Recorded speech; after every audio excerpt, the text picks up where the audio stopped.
بسم اللہ الرحمن الرحیم نحمدہ و نصلی علی رسولہ الکریم۔ اگر کسی شخص کے کھانے پینے کی چیز کے اندر کوئی مکھی آ کر گر جائے تو اس کا کیا حکم ہے؟ آیا اس چیز کو کھا سکتے ہیں یا نہیں؟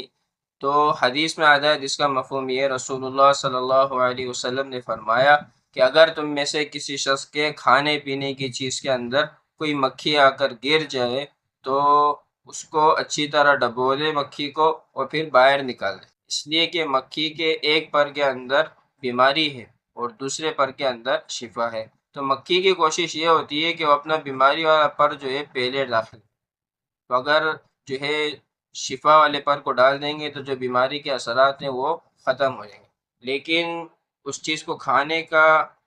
اگر کسی شخص کی طبیعت مائل نہیں ہو رہی اور وہ اس کو پسند نہیں کر رہا کہ جس چیز کے اندر مکھی گر گئی اس کو کھا لے، تو اس کو چھوڑ بھی سکتا ہے،